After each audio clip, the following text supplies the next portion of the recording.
Salut et bienvenue sur la chaîne du citoyen prévoyant. Aujourd'hui, je vais t'emmener avec moi en balade. On va aller au bois de Vincennes et on va aller faire de la cueillette de plantes sauvages. Alors, j'y connais rien personnellement, mais je vais me faire accompagner. Je vais rencontrer un youtubeur comme moi qui s'appelle Christophe Dehoudi et qui a fondé la chaîne YouTube Le Chemin de la Nature. Alors, c'est une chaîne qui est exceptionnelle parce que tu apprends énormément de choses sur les plantes sauvages.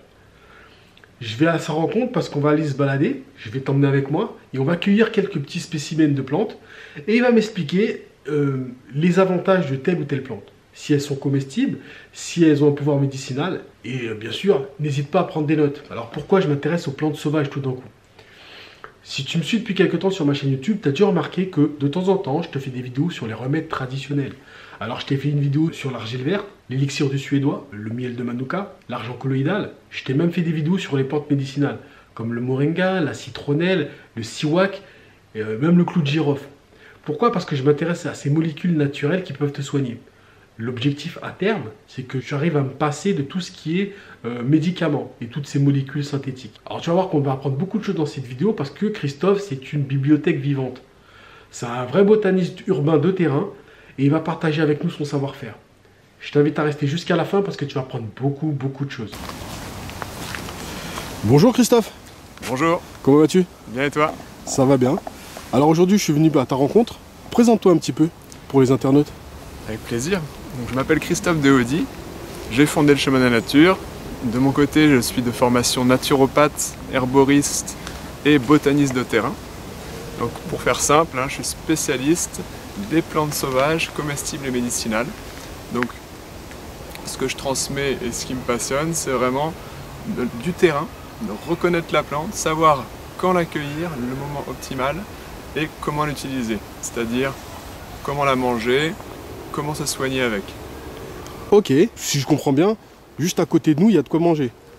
Alors juste à côté de nous, il y a à la fois des plantes aromatiques, des plantes comestibles, des plantes comestibles légumes, c'est-à-dire que je peux manger en grosse quantité, et des plantes médicinales. On a quoi par exemple? Alors regardez, c'est impressionnant, sur même pas 5 mètres carrés, là, on va trouver au moins 10 plantes. Alors, c'est contre-intuitif celle-ci. Ouais. C'est ce qu'on appelle classiquement un chardon. Ouais. Celui-ci, c'est le cirse des champs. Un cirse des champs, Cirsium arvense. C'est un des chardons les plus communs, c'est-à-dire qu'on en trouve partout et en grosse quantité. C'est pour ça qu'il fait partie de ceux qui sont considérés comme des mauvaises herbes, parce que parfois il y en a vraiment beaucoup, et si on n'a pas souhaité qu'il soit là, on n'est pas content. Mais quand on est un cueilleur comme moi, on est content parce qu'il est à la fois abondant et comestible. On fait quoi avec ça, des salades? Alors bien sûr, à ce stade-là, ça pique, donc on va pas le mettre dans une salade. Par contre, le goût est très agréable, c'est un petit goût d'artichaut, c'est très léger. Et moi je le fais soit en jus, soit en bouillon, soit en soupe. On peut le cuire et ensuite le mixer sans souci, il n'y a plus de problème avec les piquants. D'accord, faut enlever les piquants avant ou pas? Non, faut pas enlever les piquants. C'est-à-dire que si tu en fais un jus à l'extracteur de jus, là il n'y a plus de souci, les piquants ils passent dans la partie fibre. Si tu en fais une soupe, tu mixes, les piquants sont devenus ramollis et mixés, donc il n'y a plus de souci. Et quand c'est tout jeune, c'est là que c'est le meilleur, c'est tout jeune au printemps, là tu peux les faire revenir à la poêle, tu peux les faire à la vapeur, blanchis. En fait quand c'est tout jeune, c'est presque pas piquant. Très abondant, le top. Qu'est-ce qu'il y a d'autre? À côté du cirse des champs, on a la fameuse l'ortie. Alors l'ortie, vous entendez souvent dire, pour pas se piquer, il faut faire ci, il faut faire ça. Faut la prendre par en dessous. Voilà, il faut pas respirer, la prendre par en dessous. Voilà. Rien ne marche du 100%. Par contre, en effet, en la prenant par en dessous et en la caressant, si on veut comme ça, dans ce sens, on ne se pique pas. En la prenant par en dessous, il n'y a pas de poilure tiquante. C'est qu'il y a la bonne direction, mais bon, au bout d'un moment, on se piquait quand même. D'accord. Par contre, en faisant ça, c'est intéressant, je n'ai jamais eu de soucis. Je me suis jamais fait piquer. C'est pareil pour dans les groupes. Quand j'anime des balades, tout le monde essaie, on se pique pas. Donc l'ortie peut être consommée crue, directement sur place, directement dans la nature. Mais pour que ça soit pas piquant, il faut faire une petite boulette. Il faut l'écraser entre les doigts, comme ça. Donc finalement, ça rend les poils inoffensifs, les poils urticants. Hein. C'est des poils, c'est comme des petites seringues cassantes qui rentrent sous la peau et qui injectent un liquide qui est sous pression, qui va donc créer une irritation, une inflammation. Mais vu que j'ai cassé toutes les seringues, il n'y a plus de souci.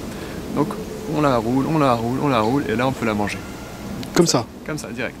La preuve, hein, la petite peau sensible, ça ne pique plus. D'accord. Donc l'ortie, hein, c'est vraiment une des plantes les plus intéressantes, hein, au niveau nutritif notamment, mais aussi au niveau médicinal. Au niveau nutritif, il y a 40% de protéines du pois sec. Attention, hein. Si on compare le taux de protéines du pois sec de l'ortie avec le taux de protéines de la viande rouge par exemple en pois frais, c'est sûr qu'il y en a plus dans l'ortie. Par contre, si on compare pois sec, il y en a un peu plus dans la viande, c'est-à-dire rouge, 50% du pois sec et 40% dans l'ortie. C'est déjà très bien. C'est énorme. Pour une plante, c'est énorme. Et c'est des protéines équilibrées. C'est-à-dire qu'il y a les 8 acides aminés essentiels équilibrés. C'est donc de même qualité qu'un produit animal. Donc si vous voulez avoir de la bonne protéine de qualité, vive l'ortie. Mais j'ai parlé de protéines, mais il y a aussi les minéraux, tous les minéraux. Il y a beaucoup de vitamines, vitamine B, vitamine C, beaucoup de fer, et des molécules actives qui la rendent anti-inflammatoire, anti-allergique, etc. Tout ça? Tout ça dans une même plante. Alors, généralement, je sais que l'ortie, on la consomme un peu comme les épinards. T'as d'autres recettes ou... Il y en a plein. Hein. Donc, comme les épinards, c'est le top. En effet, quand c'est cuit, c'est un petit goût d'épinard. Quand c'est cru, je trouve qu'on se rapproche un petit peu du haricot vert cru. Je ne sais pas si vous avez déjà mangé en équeutant les haricots verts. Cru, non. Haricot vert, c'est assez intéressant. J'ai pas encore essayé. Donc, on peut la manger crue, mais pour la manger crue, il faut comprendre que ces poils urticants, il faut les neutraliser. Donc, pour les neutraliser, soit on la roule entre les doigts. On ne va pas faire ça chez soi, c'est un peu long. Soit on la hache très finement, il faut vraiment revenir dessus. Soit on la mixe pour faire un smoothie, pour faire un pesto. Ah oui, d'accord. Tu la mixes par exemple avec des oléagineux, avec de l'huile, avec un petit peu de vinaigre de cidre ou de citron. Ok. Et là ça donne un bon pesto. Tu peux mettre un peu de capre, tu peux mettre ce que tu veux dans ton pesto. Ok. Ouais, ça c'est une façon simple de la manger. Il y a une plante qui ressemble à l'ortie. En fait, vous trouverez beaucoup de plantes qui sont appelées ortie quelque chose. Hein, ortie blanche, ortie puante, etc. La seule ortie qui soit de l'ortie, c'est celle qui pique. Ouais. Celle-là pique pas. Celle-ci par exemple, c'est pas de l'ortie, hein, mais vous voyez que les feuilles ressemblent un peu. Hein. Je vais vous montrer la différence.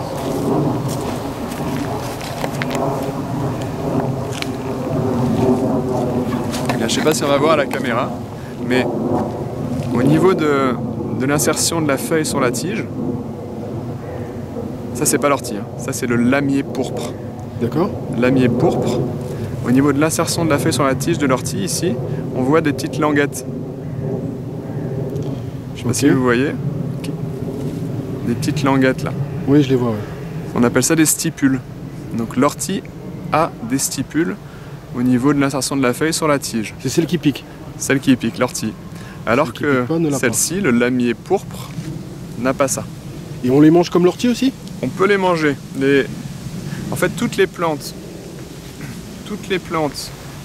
qui sont appelées ortie quelque chose, ortie blanche, etc., en général, appartiennent à la famille des lamiacées.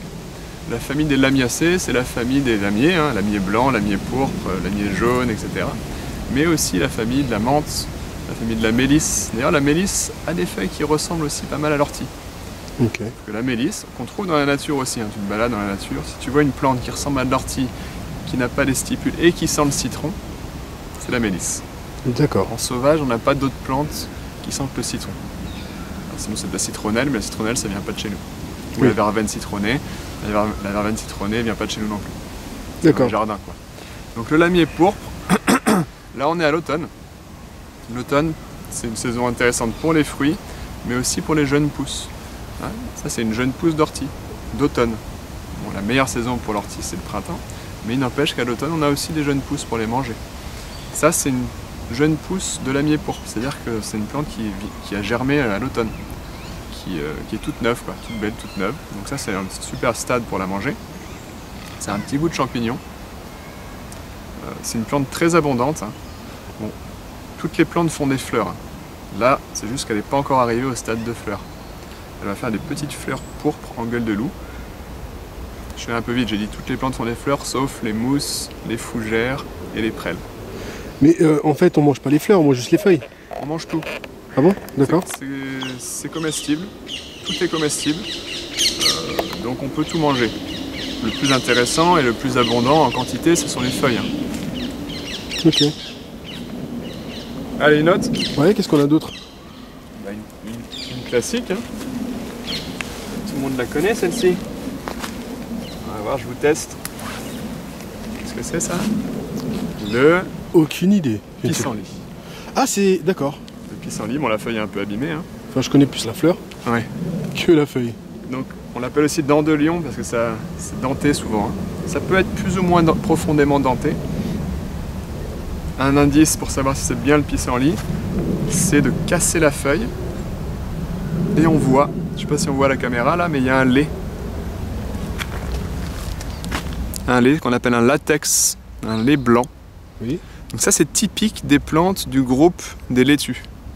D'accord. Hein, les laitues sauvages, le pissenlit et toutes ces plantes, le laitron, la lampsane, voilà, toutes ces plantes de ce groupe appartiennent à une famille de plantes. Et dans cette famille de plantes, on a d'autres plantes qui ne font pas de latex. Donc, dans la famille, c'est la famille des astéracées. La famille des astéracées, on a des plantes qui ne font pas de latex et on a les plantes qui font du latex qui, on va dire, sont dans le groupe des laitues. Et dans les plantes qui font du latex, dans cette famille, hein, oui. On n'a que des plantes comestibles. Ou en tous les cas, c'est une généralité. C'est intéressant, moi j'aime beaucoup transmettre par des généralités. Pourquoi? Parce que ça crée comme des tiroirs de connaissances. Ok, famille des astéracées, celles qui font du latex, comestibles. Donc, ce tiroir de connaissances-là, j'ai envie de le remplir. J'ai envie de connaître toutes les plantes qui font du latex de la famille des astéracées. Mais ça, j'aurai un panel de plantes comestibles. Je connaîtrai beaucoup de plantes comestibles. Alors, imaginons qu'on se balade comme ça dans la nature. Comment on fait pour ne pas s'empoisonner concrètement? Parce que, apparemment, de ce que je vois, il y a beaucoup de plantes qui sont comestibles finalement. Concrètement, il faut y aller progressivement. C'est-à-dire qu'il faut apprendre petit à petit. Donc d'abord, on va maîtriser l'ortie. De toute façon, l'ortie, c'est la plus simple. Oui. Si tu mets la main, si ça te pique, c'est l'ortie. Ok. Voilà.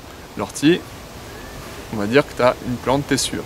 Ensuite, progressivement, on va apprendre le lamier blanc, le lamier pourpre, parce qu'on va reconnaître facilement que ça ressemble à l'ortie, et puis il y a des petites fleurs en gueule de loup. Je n'ai pas parlé, mais il y a aussi une tige carrée, à 4 angles. Ça, c'est typique. Typique de quoi? Des plantes comme les lamiers. Ok. Tige carrée. Des petites choses comme ça. Après, bon, ça va être le chêne, tout le monde connaît. Ouais, il faut, selon moi, hein, il faut aller petit à petit, d'où aussi l'intérêt d'apprendre par généralité. Hein, les plantes qui font du latex, de la famille des astéracées, qui ressemblent au pissenlit, sont des plantes comestibles. Donc voilà, on va commencer à apprendre celle-ci. Ensuite, il y a d'autres généralités. Les plantes qui, quand tu froisses la feuille, sentent le chou, appartiennent aux plantes de la famille des choux. Donc, il y a aussi une généralité, elles sont comestibles. Sauf deux exceptions. Alors, on apprend ces petites choses comme ça, et puis on avance. On avance, et on est bien obligé de réduire un peu le champ d'exploration, parce qu'il y a plus de 6000 plantes en France. Okay. Donc, si on veut toutes les connaître, sans, on va dire, réduire un petit peu sur, par exemple, l'aspect comestible, ou sur l'aspect médicinal, et ces généralités dont je parle, ça va mettre du temps, quoi. Ok. Est-ce qu'on a des plantes médicinales dans le coin? Alors, j'étais sur le pissenlit. Ah. Le pissenlit, il est comestible et médicinal. Donc, on peut manger, on voit sa petite rosette, hein.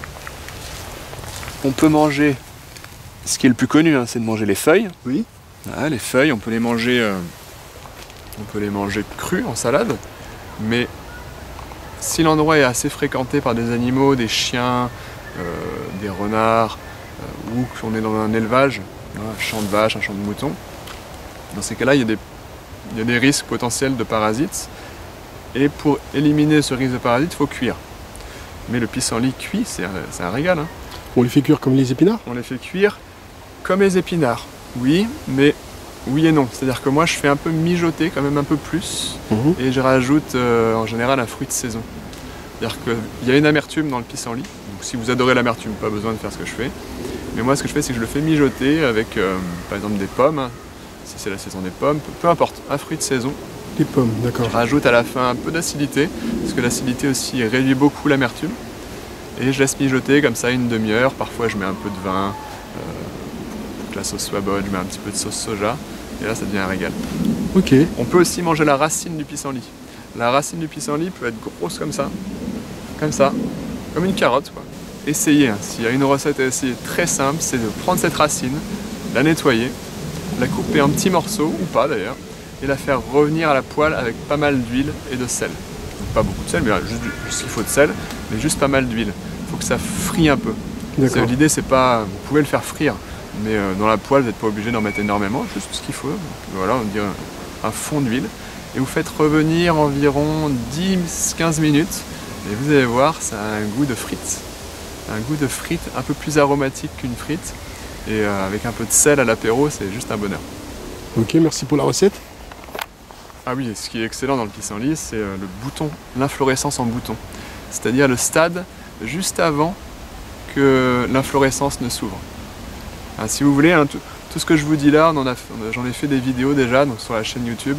Vous pourrez réviser, vous pourrez aller un peu plus dans le détail et voir ce que je décris, la racine, l'inflorescence en bouton. L'inflorescence en bouton, c'est une petite boule, comme ça, et ça revenu à la poêle, 2 minutes.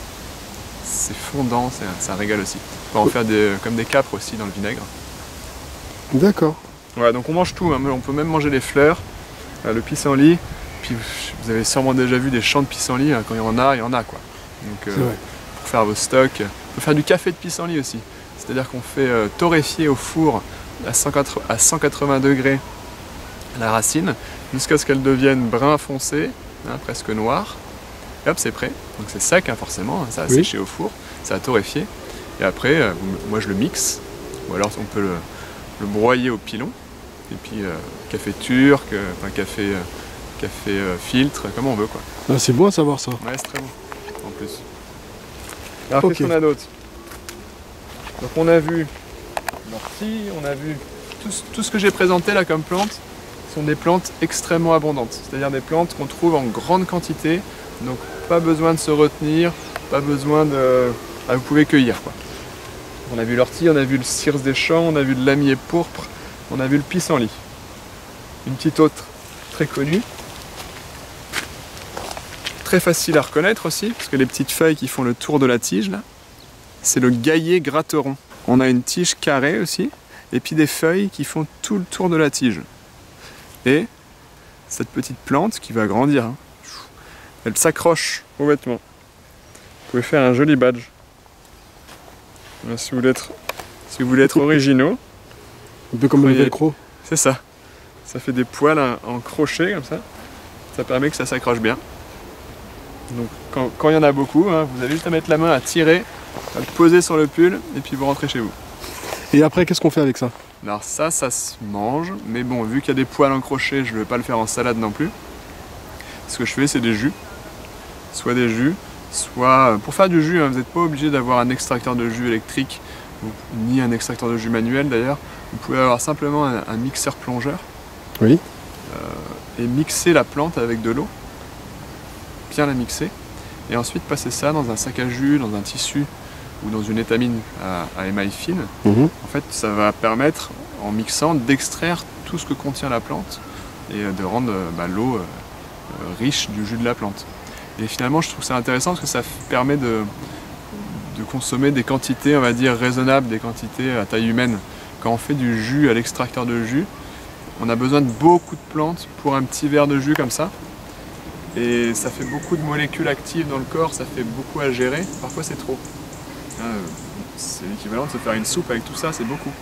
Oui. Donc ça peut fatiguer les organes. Ça peut fatiguer les reins, le foie, parce que toutes ces molécules non utilisées, il faut les éliminer. Donc moi je conseille vraiment d'y aller avec les plantes sauvages, d'y aller progressivement, et puis consommer des quantités raisonnables, quoi. Et quel genre de plantes ici, juste à côté de toi, on peut trouver pour se soigner? Donc, c'est vrai que tu m'as posé la question. Donc, sur le pissenlit, par exemple, c'est une excellente plante pour stimuler la digestion. On dit qu'elle est tonique digestive. Elle stimule le foie. Donc, elle stimule le foie, entre dans la digestion, hein. C'est-à-dire qu'elle stimule le foie, la vésicule biliaire, elle stimule les sécrétions digestives de l'estomac. Et dans son nom, on a pissenlit. Pis, ça vient de pissenlit en fait. C'est une plante qui stimule l'élimination au niveau des reins. C'est ce qu'on appelle une plante diurétique. Donc si on a tendance à faire des calculs rénaux, des calculs au niveau des reins, ça va faire de la prévention pour ça. Ou alors si on a des problèmes articulaires, ça va aider les reins à éliminer les déchets, les acides. Et toi, selon toi, comment on le consomme? Alors, on fait de l'huile essentielle avec? Non, non, une tisane? Ça sera soit des infusions tout simplement. Hein. Oui. Donc avec les feuilles, ce sera des infusions. Avec les racines, ce sera une décoction. Une décoction, c'est-à-dire qu'on va faire bouillir les racines pendant 10 minutes à couvert. On laissera infuser ensuite 10 minutes et on boira 3 tasses par jour. Pour les feuilles, on va juste mettre de l'eau chaude sur les feuilles, sécher. On va laisser infuser 10-15 minutes, voire 20 minutes, de 10 à 20 minutes. Et on va boire pareil 3 tasses par jour. D'accord. Tout simplement. C'est une des façons.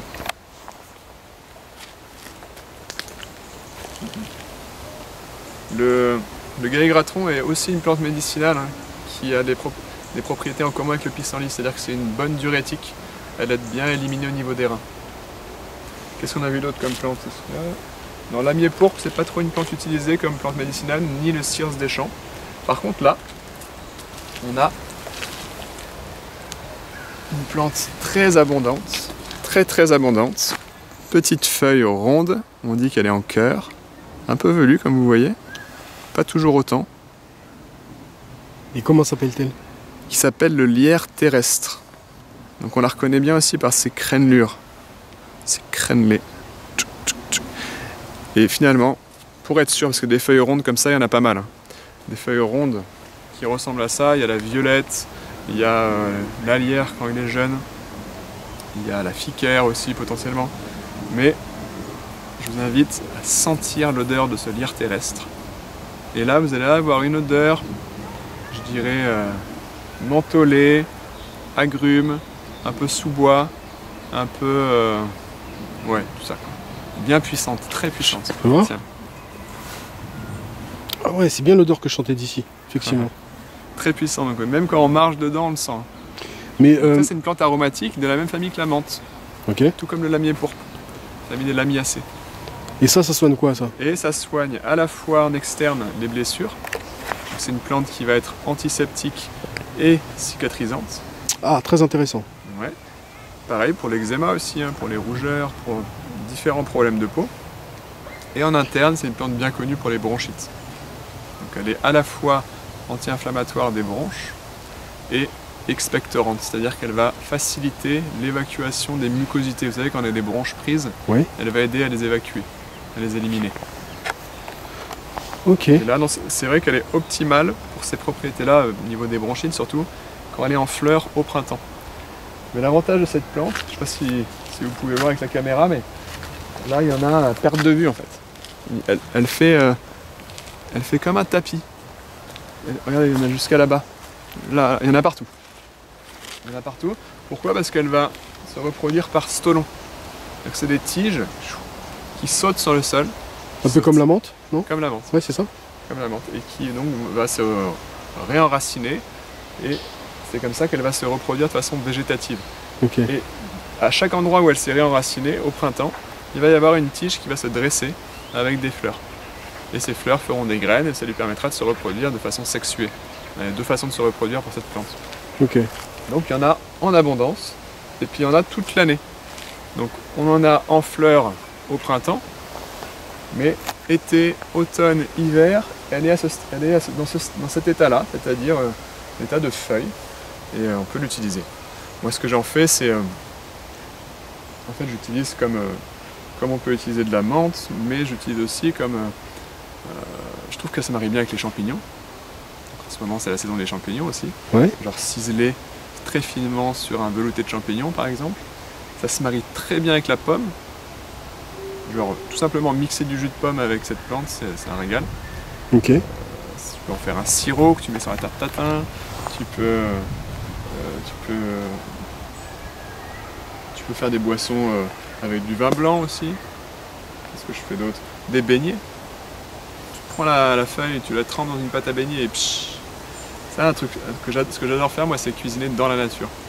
C'est-à-dire que je viens avec ma farine, de l'eau, un peu d'huile, un peu de sel, par exemple. Oui. Et je prends les plantes directement. J'ai ma poêle et mon réchaud. Ou alors, si je peux, je fais un feu. Et je cueille les plantes directement, j'en fais des beignets. Ce que tu peux faire aussi, c'est des sortes de pain. Donc tu fais ta pâte, tu fais revenir les plantes à la poêle, et ensuite tu mélanges les plantes revenues à la poêle dans ta pâte. Tu mélanges le tout, et tu fais cuire ta pâte. Hein, ou sur une pierre chaude? Ouais, sur une pierre chaude ou dans une poêle, si tu as une poêle. Et tu mets ta pâte dans ta poêle, tu fais cuire d'un côté, tu fais cuire de l'autre, et puis tu as un bon pain à partager entre amis. D'à côté, tu peux faire un pesto directement sur place, tu as pris tes amandes, tu as pris ton huile, tu as pris ton citron, et hop, tu fais un petit pesto que tu mets sur le pain. Je trouve ça vachement convivial en fait. Tu fais un pique-nique avec tes potes et tu leur montres que en 20 minutes, t'as cueilli de quoi faire ton pique-nique. Ouais, c'est très intéressant. Tu veux que je te montre d'autres plantes? Avec plaisir. Allez. Bah, on n'a pas besoin d'aller très loin. Hein. Comme je vous disais, sur 5 mètres carrés, il y en avait plus de 10. Hein. Celle-ci, c'est une plante à connaître. Qu'est-ce que c'est que ça? Donc là, ça, ce sont les fruits secs. Hein. Ouais. Ils contiennent une graine de la plante dont on voit les feuilles à la base. Voilà, ça, ce sont les feuilles. Donc à ce stade, on peut manger les feuilles, on peut manger la racine, et on peut aussi utiliser les fruits secs qui sont très aromatiques. Donc les fruits secs, c'est la berce, la plante. Hein. Berce commune. B-E-R-C-E. Berce commune. Elle est souvent plus grosse que ça. Hein. Là, peut-être qu'elle a été tondue une fois, je sais pas. Elle peut être plus grosse que ça.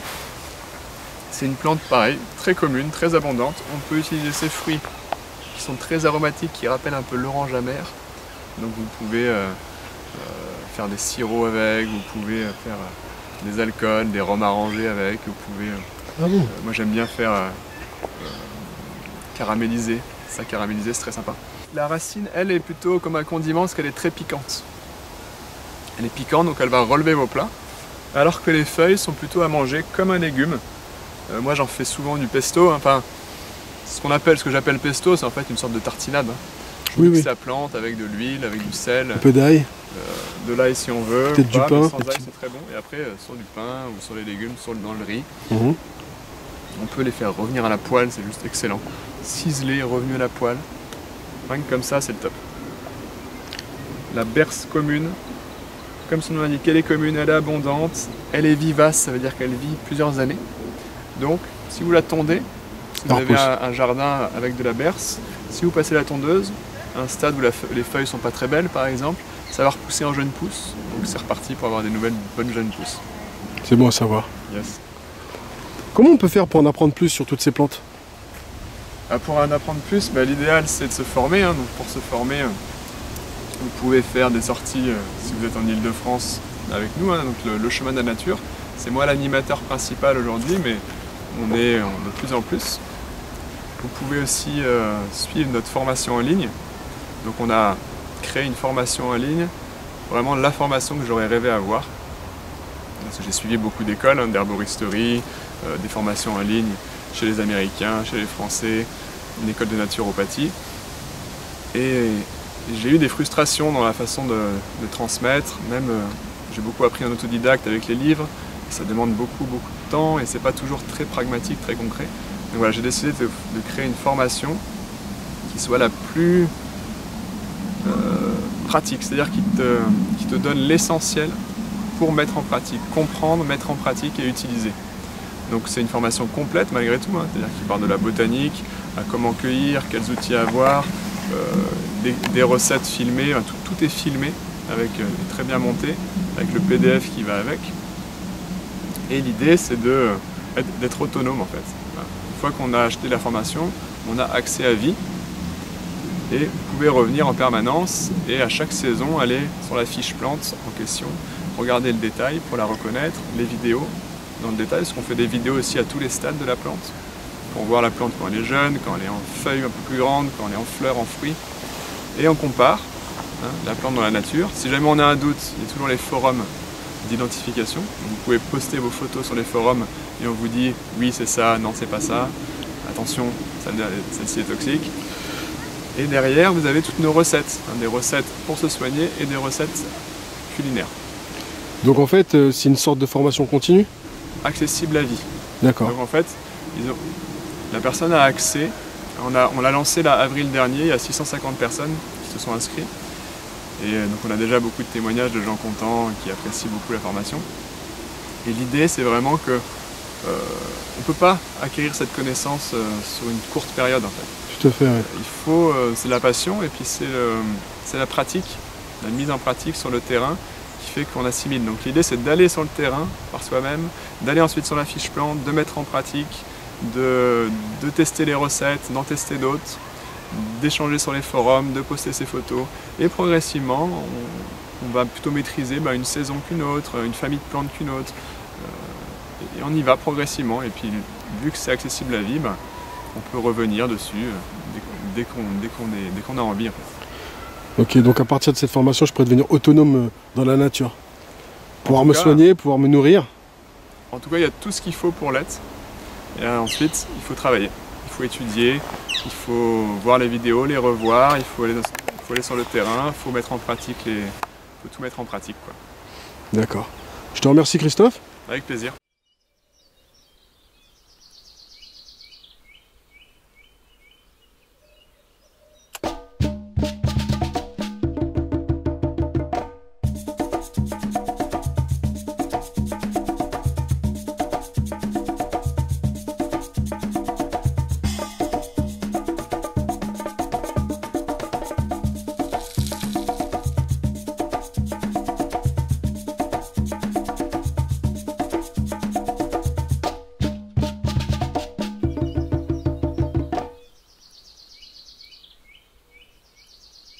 La formation, ça m'a permis de vraiment oser utiliser les plantes sauvages dans ma cuisine.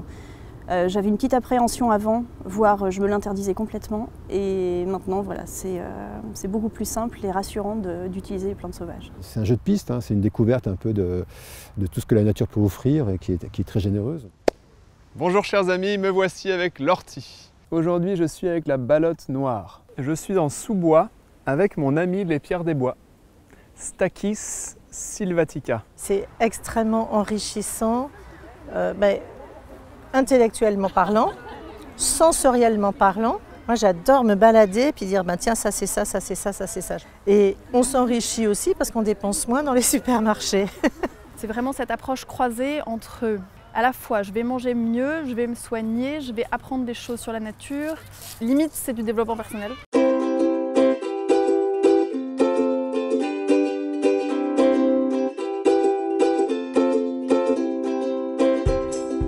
Tout de suite vu, en déroulant plus tard la formation, je me suis rendu compte qu'il y a eu un travail énorme. On n'a pas l'impression de devoir fournir un effort pour apprendre des gros blocs théoriques. Elle est très belle en fait cette formation. Elle est très lisible dans le sens où elle met en parallèle beaucoup d'informations. Par rapport à une plante, on va vraiment l'observer sous différents critères, que ce soit médicinal, culinaire, botanique. Moi, ça m'a donné envie de revenir même au début de la formation, à recommencer à revoir les vidéos pour faire des liens entre les plantes et les usages culinaires, pour dire ah ouais tiens, ça peut être une idée pour faire la cuisine. Donc ouais, ça motive encore plus, quoi. Christophe est quelqu'un de très ludique. En fait, il a une façon de faire apprendre les choses, on est obligé de retenir. Si vous voulez impressionner les potes, vous mettez la main dans ce qui croit être de l'ortie et en fait vous touchez le lamier blanc et votre pote il va essayer, il va toucher l'ortie, il va se piquer. C'est pas sympa. C'est simple, c'est concis, enfin voilà, il y a tout ce qu'il faut. La tige parfaitement carrée, des fleurs qui partent en verticille au niveau des feuilles et des fleurs en gueule de loup. La botanique c'est quand même hyper austère, a priori. On se dit mais c'est pas possible, j'arriverai jamais à retenir tout ça, etc.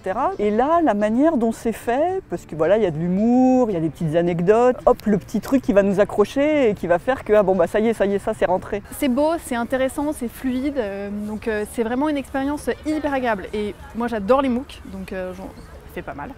Et ouais, c'est vraiment c'est une formation d'excellente qualité. Je m'assois dans mon canapé, je suis là, ouh, c'est l'heure de la vidéo, j'adore, c'est génial.